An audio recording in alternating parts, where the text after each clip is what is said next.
Hola, soy María Camila Núñez, soy historiadora y amo los cómics porque los cómics son buenos.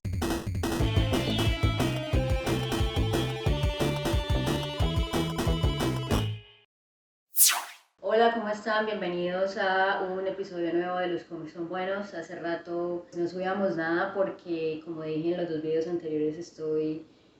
haciendo un doctorado en la Universidad de Iowa, un doctorado en literaturas hispánicas. El nombre en inglés es Spanish Literatures. Estoy muy contenta aprendiendo muchas cosas nuevas, diferentes. Nunca había estudiado literatura formalmente y ahora lo estoy haciendo pues a nivel de doctorado, lo cual ha sido muy interesante. Un reto que me ha ayudado mucho y bueno, pues sigo viva, lo cual es mucho decir. Y bueno, en el video de hoy voy a hablar un poco sobre la literatura del siglo de oro español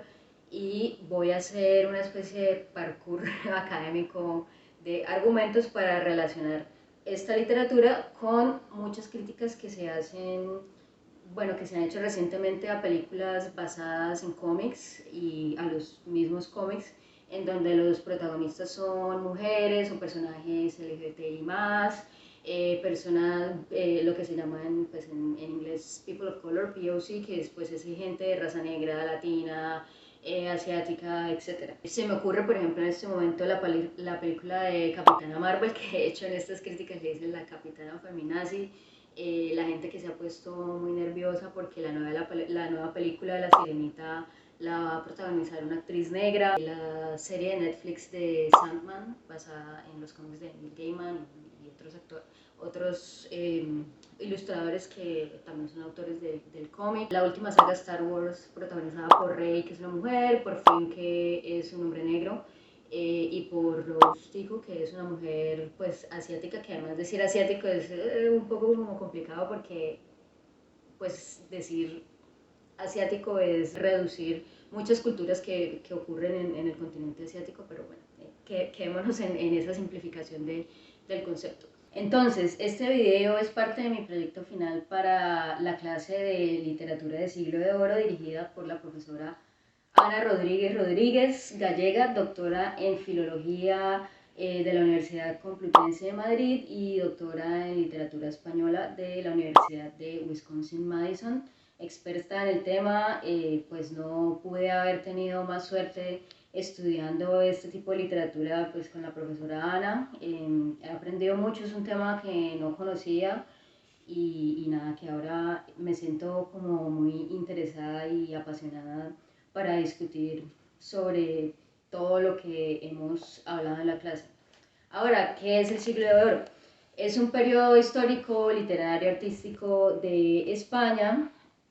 en donde, bueno, se produjeron tantas obras de tanta calidad que se le llama así para resaltar el montón de producciones tan significativas e influyentes que ocurrieron en el siglo XVII principalmente.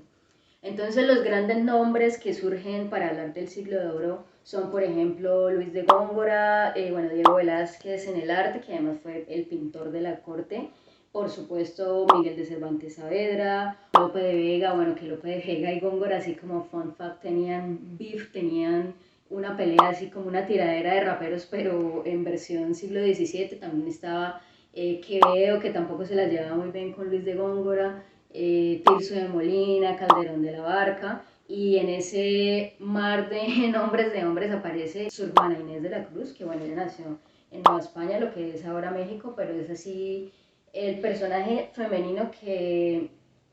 resaltó, que apareció ahí de intruso en esta lista liderada por hombres escritores de teatro y de narrativa. Ahora, conceptos súper importantes para analizar estas obras del siglo de oro. Primero, el honor. En este caso nos vamos a concentrar en el honor de las mujeres, que está ligado directamente a su sexualidad, específicamente a su virginidad. Una mujer con honor es una mujer que llega virgen al matrimonio. Es una mujer que es apta para casarse, que es una buena candidata para el matrimonio porque no ha tenido relaciones sexuales con ningún hombre. El agravio es eso que se le hace a la mujer, o bueno, también a un hombre, pero en este caso, en estas obras es directamente a la mujer, que hace que su dignidad sea afectada, que ese honor desaparezca y que ya no sea una mujer apta para casarse o que sea atractiva para los hombres para hacerla su esposa. Ahora la burla o ser burlada es lo que hace el hombre cuando engaña a la mujer para que tenga relaciones sexuales con él antes del matrimonio. Lo que pasa en estas obras es que le promete que se va a casar con ella para que el honor esté intacto y pues resulta que nada, que lo que hace es que la engaña y luego se desaparece y queda la mujer completamente damnificada en la sociedad porque ya no es una persona a la que se pueda ver como una buena candidata para el matrimonio. Y por último, y muy importante, es el concepto de discreción en el siglo XVII, que esto era una cosa que yo no sabía y que cambia completamente el significado de las obras cuando las lees sabiendo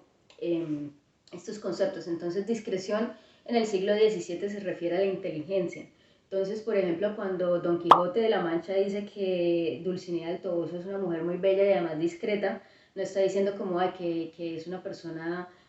como muy callada, como muy privada o una persona a la que se le puedan contar cosas en confianza porque se sabe que no le va a decir a nadie más. Entonces, bueno, nada, yo no tenía ni idea de esto y cuando empecé a leer las obras es como, wow, qué bien es y qué interesante es entender la historia del lenguaje y cómo las palabras cambian de significado dependiendo a cómo va avanzando el lenguaje, que es una cosa que es todo menos estática. Me hizo pensar mucho en pues, el concepto de discreción, cómo ha cambiado me hace pensar mucho en también las críticas que se le hace a lo que se llama el lenguaje inclusivo, el lenguaje neutro, por ejemplo, en español, usar la E para incluir, bueno, a todas las personas con diferentes identidades. Entonces, por ejemplo, decir ella o decir nosotres o les compañeros, que es como, bueno, el lenguaje es muchas cosas menos estático y es una cosa que todo el tiempo está cambiando. Por ejemplo, también se me ocurre cuando en el español pasaba como en el portugués y en el gallego, que la F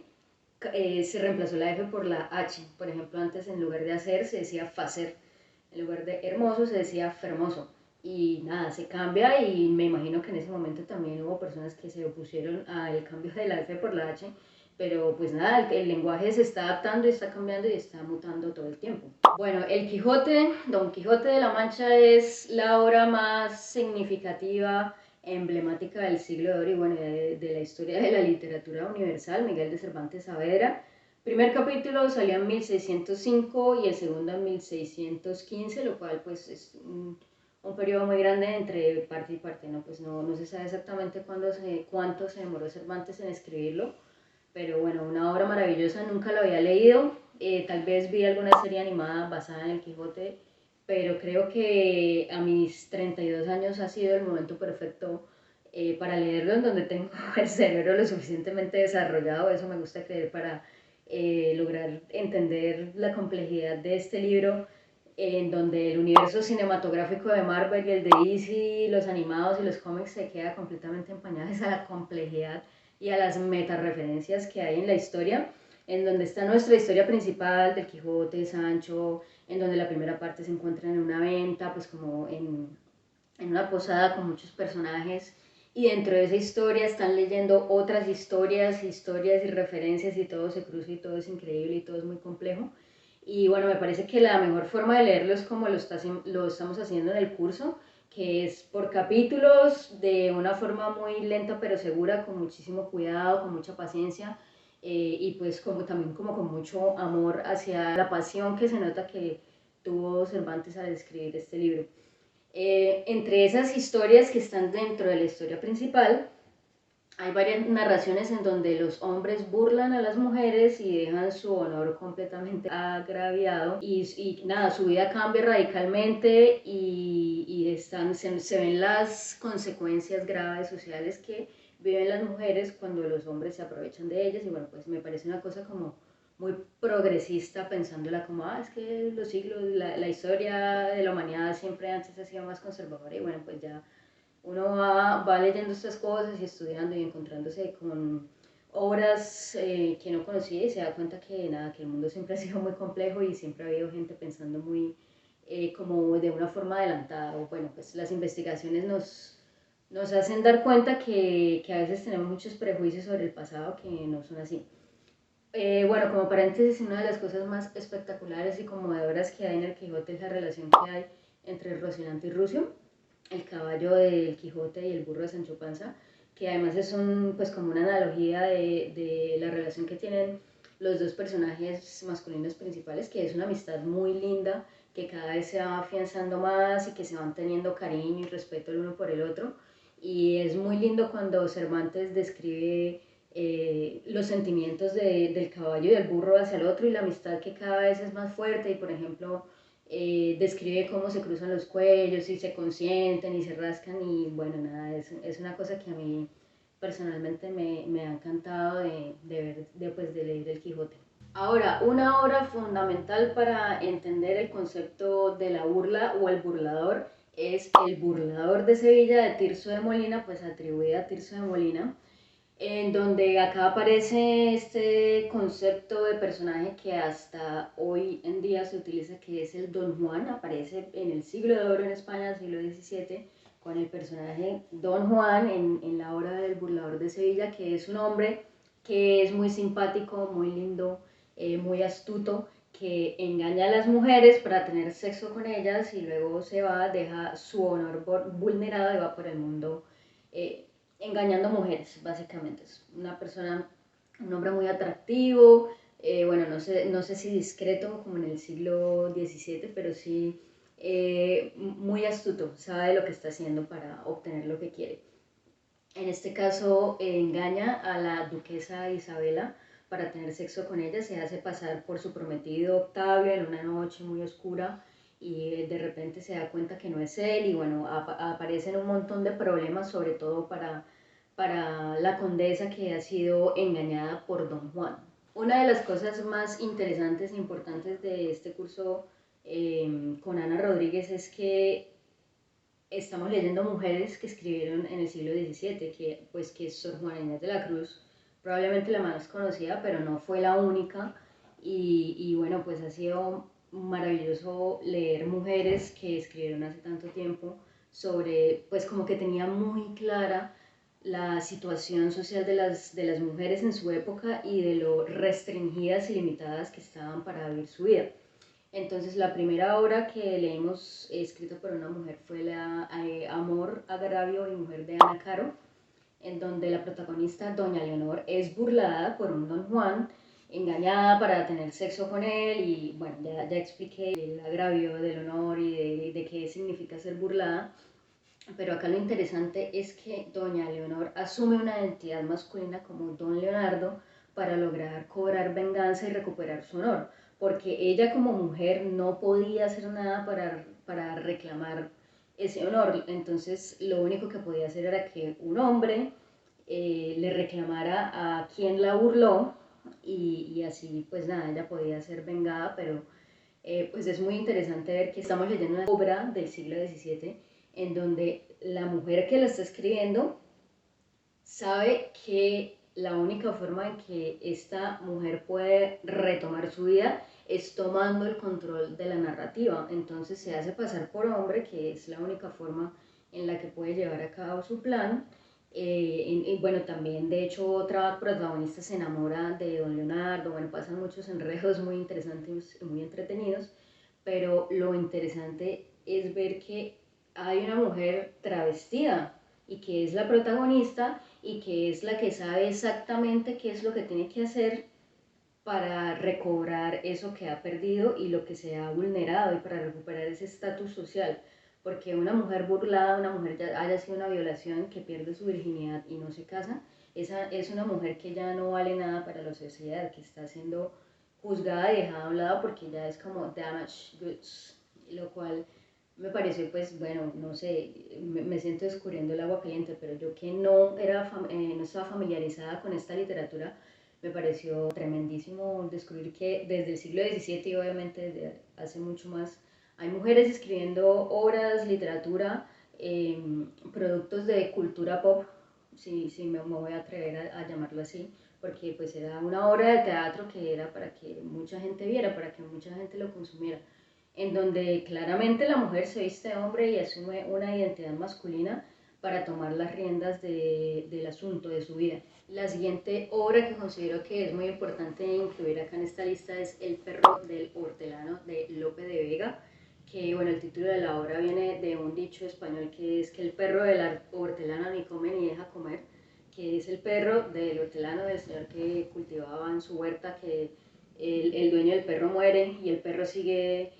protegiendo el cultivo y no, pues el perro que no es vegetariano no va a comer nada, pero a cualquier persona que se acerca pues lo va a atacar. Entonces lo que sucede es que la protagonista es Diana, que es una mujer que se comporta con actitudes que son tradicionalmente asignadas a los hombres. Es una mujer que además decide con cuál es el hombre con quien ella quiere casarse, con quien quiere tener relaciones sexuales. Es una mujer que está mandando. Entonces ella, bueno, en realidad no sé si podríamos hablar de se enamora de su secretario, pero está interesada y le atrae a su secretario, pero entonces todo el tiempo tiene al pobre hombre diciéndole que quiere, luego le dice que no quiere y luego otro hombre se interesa de ver lo que está pasando y bueno, estas comedias, estas obras de teatro se caracterizan por tener un enredo de relaciones entre los personajes y malentendidos que hacen de todo pues como muy divertido y con muchas ganas de saber qué es lo que sigue. Por cierto, les recomiendo que, bueno, si quieren leer las obras y son más puristas, pues súper bienvenidos, pero además, bueno, abajo en la descripción del video les dejaremos el enlace para ver recreaciones de las obras para la televisión española. Son obras como de finales de los 70s, principios de los 80s, pero es maravilloso ver pues las obras como se supone que deben ser, que es actuadas y no simplemente leer el guión, pero bueno, ya entiendo que hay gente que prefiere simplemente ir al guión original. El caso es que lo importante acá es que Diana es una mujer dominante, es una mujer, es la que manda, así eran, o se supone que así debían comportarse los hombres de la época y las mujeres ser mucho más sumisas, pero acá estamos viendo a una Diana que es completamente la que manda y sus deseos son los que se hacen realidad en El perro del hortelano. Ahora me gustaría hablar de una de las obras que más disfruté, que es La esclava de su amante de María de Salles, que en realidad es parte de, pues, de un texto mucho más grande. Esto ya no es una obra de teatro, esto es narrativa, es como una novela, diría yo, no sé, Ana me perdonarás si no es una novela, pero bueno, en esta narración tenemos a la protagonista que se llama Isabel, un nombre muy popular en la época, y bueno, ella termina viviendo en una casa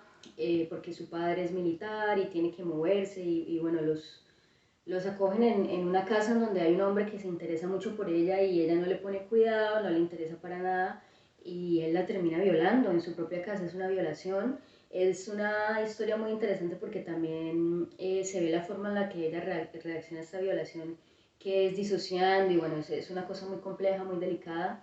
Bueno, un montón de spoilers voy a hacer acá también. Y pues ella siendo una mujer de, digamos, de la alta sociedad, pues no así de la altísima sociedad, pero con muchos privilegios económicos y sociales, es una mujer como las otras protagonistas de las obras que he mencionado, que son mujeres que están siendo constantemente vigiladas, cómo se comportan en público, cómo se comportan en lo privado, cómo viven su sexualidad, si el honor está ahí intacto o ha sido vulnerado, agraviado, o han sido burladas o no. Y bueno, es una víctima, la han violado en su propia casa, en su casa del momento, y esto se descubre y es un escándalo y ella ya deja de ser una mujer con honor, deja de ser una mujer deseable para el matrimonio, como lo he comentado. Y la forma en la que ella puede lograr su venganza esta vez no se viste como hombre, no se traviste, sino que se disfraza como una persona subalterna a ella, que en este caso es una esclava mora. Bueno, paréntesis, moriscos eran los musulmanes convertidos al cristianismo, bautizados y que vivían en España. Es otro tema muy complejo del cual podría hacer 300 videos, pero por el momento quedémonos solo con ese concepto. Y bueno, lo que ella hace es salirse de ese estatus social y renunciar a esos privilegios económicos para recobrar su honor de alguna manera, para cobrar venganza en contra, pues para reclamar ese honor de su violador que la burló y que la vulneró y la dejó su dignidad por el piso completamente, por el subsuelo es más. Y ella lo que hace es que se disfraza de esclava, incluso se marca su cara, pues no en realidad como se marcaba las esclavas, como literalmente que se les hacía la herida, sino que se maquilla. Bueno, es un poco problemático porque en lugar de blackface sería hacer moraface, pero bueno, esto ya es otro asunto también muy complejo. Y bueno, como esclava, ella puede viajar, puede moverse, puede movilizarse, que es una cosa que no podría hacer como pues la mujer que en realidad es ella privilegiada de cierto estatus en la sociedad. Y bueno, es muy interesante porque además, bueno, las mujeres de las otras obras también pueden movilizarse, pueden hacer muchas cosas vestidas como hombres, y esto era algo que pasaba en la realidad, que era la única forma en que muchas mujeres podían conocer el mundo, era travestiéndose y actuando como hombres. Pero entonces en el caso de la esclava de su amante, lo que ella hace es, bueno, pasar por un montón de vicisitudes para llegar al momento de cobrar su... Ella lo quería matar, pero bueno, spoiler, lo termina matando un enamorado de ella y recobra su honor de cierta manera, pues ya nada, la violaron y no hay cómo devolver el tiempo, pero acá lo importante de esta narración es que ella reclama lo que le está pasando, lo cambia, le da una vuelta completa y se hace la dueña de su historia, porque además narra, comparte con gente que le rodea lo que le ha pasado y toda la aventura que ha vivido y que cómo se ha transformado para convertirse en una mujer que tiene poder, en una mujer que no es ya una víctima, lo cual me parece muy poderoso, sobre todo pensando que esto fue escrito en el siglo XVII. Ahora, para cerrar con broche de oro esta lista de obras que hemos analizado en la clase en la Universidad de Iowa con la profesora Ana Rodríguez, está Vida y sucesos de la monja alférez de Catalina de Arauzo o Antonio de Arauzo, el personaje más maravilloso, interesante y enigmático de esta lista porque, bueno, nació Catalina de Arauzo, pero murió Antonio de Arauzo. Y bueno, nada más me parece muy diciente que en la clase discutamos cómo nos referimos a este autor, a esta autora, qué hacemos con cuáles pronombres. Lo hacemos como pensando como, bueno, respetemos su identidad, pero ni modo, no la podemos ni revivir ni comunicarnos con él en la tabla Ouija o lo que sea. Entonces, lo que decidimos fue referirnos, o bueno, lo que nos aconsejó Ana fue simplemente decir era uso. Porque en esta biografía, sí, el título que les di es una biografía, a veces se refiere a ella misma como hombre y otras veces como mujer, usando pronombres femeninos y masculinos. O sea, pues en esa época no existían los conceptos ni las palabras para describirlo, pero era una persona con una identidad de género fluida, una persona trans, también me atrevo a decirlo. Pues nada, es muy interesante porque cuando era Catalina, pues ella está educándose en un convento y se aburre de la vida en el convento, muy restringida, y se escapa, lo primero que hace es hacerse unos pantalones y asumir una identidad de hombre, pero entonces también lo curioso y hasta gracioso es que se vuelven el hombre y más tóxico y más macho machote de todos porque se va a la guerra, se va a América, participa en el proceso de conquista colonia, se hace soldado, mata personas, lo cuenta, busca pelea en los bares, le corta la cara a las personas, a los hombres, mata indios, así mismo lo describe y bueno, y logra abrirse un camino y una prosperidad siendo hombre, siendo soldado, conociendo el mundo, viajando libremente, algo que no podría hacer como mujer. También en la biografía dice cómo seduce a las mujeres, incluso también las burla, las engaña, le dan dinero, le dan patrimonio y luego se pierde. Y pues nada, es muy interesante, es una cosa completamente fascinante que nunca me esperé encontrar en algo escrito en el siglo XVII. Y bueno, para no hacer tantos spoilers, en algún momento como que se descubre que está haciéndose pasar como hombre y le someten a una inspección de su cuerpo unas monjas y determinan que todavía es virgen. Y esa virginidad de la que he hablado, ligada al honor, es lo que le permite que el juicio al que la someten sea muy laxo y pueda, incluso la iglesia le permite seguir viviendo como hombre hasta su muerte. Y pues esto no, pues bueno, como todo texto, biografía y como y texto histórico, hay una ficcionalización, hay una mediación en la ficción, todo exactamente como sucedió, pero hay documentación que respalda muchas de las cosas que describe que sucedieron y el cambio de su identidad y su carrera militar en América. Y bueno, es una cosa que a mí me ha parecido fascinante y nada, como fan número uno de Erauso y de todas estas vidas de fluidez de género y de retar los estándares y los papeles de género y las actitudes y comportamientos que tradicionalmente se le asignan a uno, a una u otra identidad. Y pues no sé, nunca me hubiera esperado encontrarme con estos conceptos y estos personajes y estas historias tan interesantes y complejas en una clase de literatura del siglo XVII, lo cual ha sido maravilloso y me ha enseñado mucho. Y bueno, la conclusión a la que llego, conectando otra vez con el tema de las películas basadas en cómics o los cómics mismos que tienen personajes LGBTI más, personajes de diferentes razas o que se cambian el género y la raza y que bueno, que mucha gente lo critica como si fuera una cosa reciente, una cosa que se inventó hace nada porque está siguiendo supuestamente unas agendas y unos intereses de ciertas personas o de ciertos grupos y es que no se está inventando nada nuevo, esto lo podemos rastrear al siglo XVII e incluso mucho más atrás. Estas personas y estas historias siempre han existido, no es nada que nos acabamos de sacar de debajo de una piedra o no sé de dónde. Entonces, todos estos conceptos que se critican son cosas que siempre han estado en la naturaleza humana. Finalmente, la conclusión a la que quiero llegar, enlazando estas obras del siglo XVII con lo que mencionaba al principio de estas películas basadas en cómics o los cómics mismos con personajes racializados o con identidades de género fluidas, LGBT+, etcétera, etcétera, es que estos temas siempre han existido en la naturaleza humana y en las producciones artísticas de la humanidad. Esto no es nada nuevo. Tener personajes negros en Star Wars no es una cosa novedosa ni recién inventada, sino, mira, en el siglo XVII tenemos estas historias que acabo de describir súper interesantes y con unos personajes súper complejos. Y bueno, no es parte de una agenda reciente ni de que algunas personas quieran dominar el mundo y volverlo gay y volverlo de diferentes razas, sino nada, esto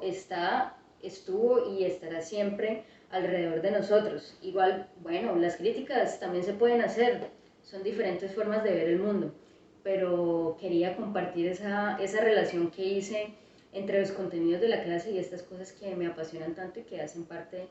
de mi vida y de cómo veo el mundo. Y nada, ya para terminar me encantaría saber su opinión, sobre todo de las personas que conocen mucho mejor que yo estas obras del siglo de oro y la relación que hay con las producciones cinematográficas y de cómics y de literatura de la actualidad y ese parkour argumentativo que acabo de hacer para hablar de la influencia y de las similitudes que hay entre lo uno y lo otro. Y bueno, de nuevo muchísimas gracias por ver este video, por ver el canal, los invito a suscribirse a nuestro canal, a seguirnos en Instagram, en Facebook y bueno, nos vemos en el próximo video, muchas gracias, los cómics son buenos. Gracias por ver nuestros videos. Si les gustó el canal, suscríbanse, activen la campanita para recibir notificaciones, comenten y compartan.